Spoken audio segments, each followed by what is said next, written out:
Slick back. No, no, slick back. That's what I said. Slick back. No, nigga, I'm a pimp named Slick Back. Pimp named Slick Back. Pimp named Slick back. Nigga, are you deaf? I'm a pimp named Slick.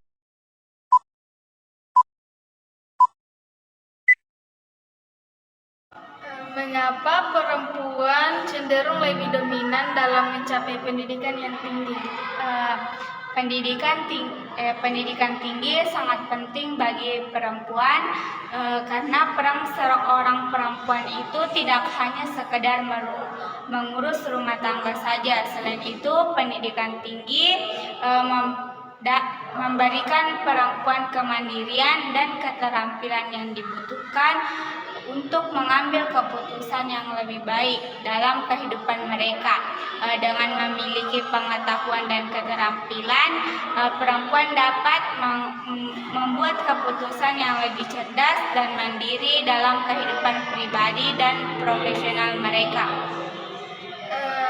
Apakah dominasi perempuan dalam bidang pendidikan berdampak pada kesenjangan gender di sektor lainnya?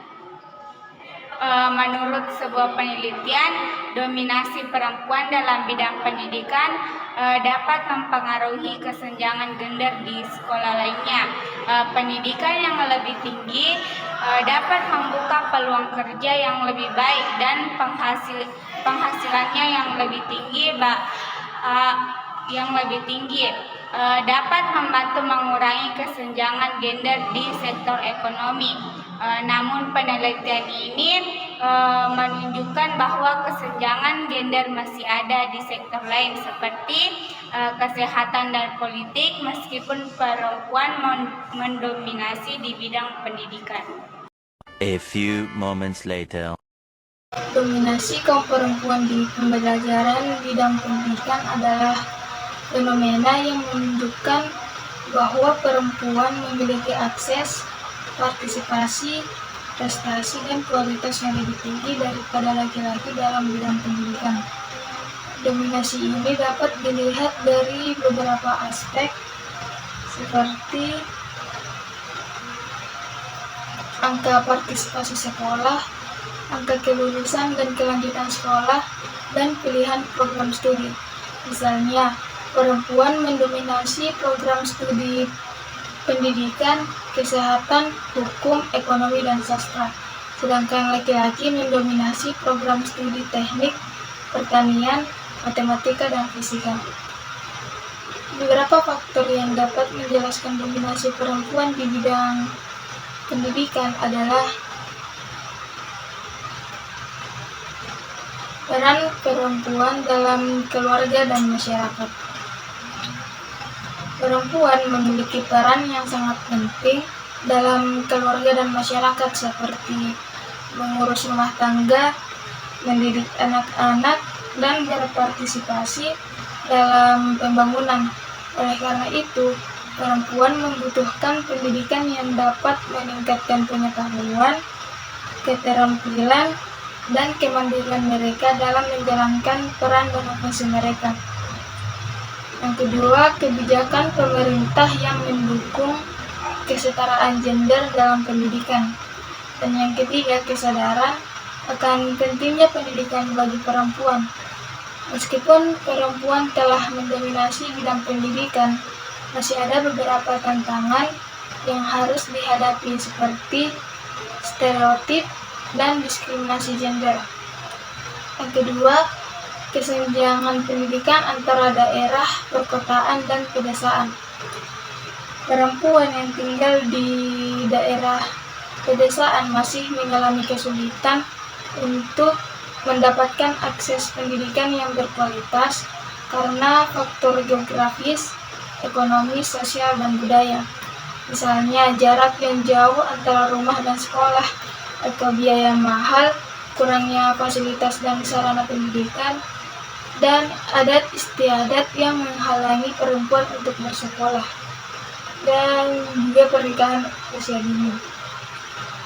Beberapa tantangan yang dihadapi perempuan dalam dunia pendidikan adalah: satu, masih adanya budaya patriarki yang menganggap perempuan sebagai kocowinking, yaitu makhluk yang harus mengurus rumah tangga dan mengikuti suami. Budaya ini dapat membatasi akses dan kesempatan perempuan untuk bersekolah, terutama di daerah-daerah yang masih tertinggal, terpencil, dan miskin. Budaya patriarki ini cenderung memandang perempuan sebagai makhluk yang lemah, subordinat, dan tergantung pada laki-laki. Budaya ini juga menganggap bahwa perempuan memiliki peran yang terbatas dalam ruang publik dan lebih cocok untuk mengurus rumah tangga dan anak-anak. Budaya ini juga mempengaruhi kurikulum, metode, dan media pembelajaran yang seringkali tidak sensitif terhadap gender dan tidak mengakomodasi kebutuhan dan potensi perempuan. Budaya ini juga memicu terjadinya stereotip dan stigma terhadap perempuan yang tertarik atau berprestasi dalam bidang-bidang yang dianggap maskulin seperti sains, teknologi, rekayasa, dan matematika. Untuk mengubah budaya patriarki ini diperlukan upaya bersama dari berbagai pihak seperti pemerintah, lembaga pendidikan, masyarakat sipil, media, keluarga, dan perempuan itu sendiri. Yaitu satu, mendorong pemerintah untuk membuat kebijakan dan alokasi anggaran yang mendukung pendidikan perempuan, seperti memberikan beasiswa, subsidi, insentif, dan fasilitas bagi perempuan yang ingin melanjutkan pendidikan, terutama di daerah-daerah terpencil, miskin, atau konflik.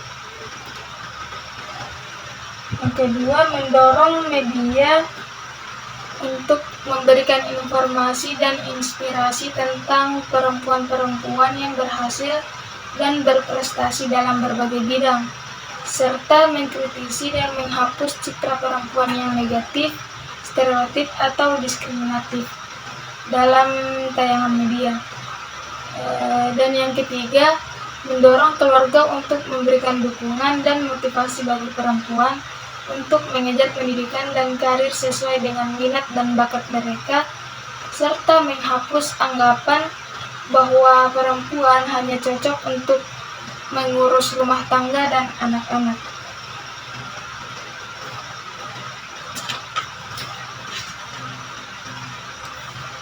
Oleh karena itu, perlu adanya upaya bersama dari pemerintah, masyarakat, dan perempuan itu sendiri untuk mengatasi tantangan-tantangan tersebut dan mewujudkan kesetaraan gender dalam bidang pendidikan dan bidang lainnya.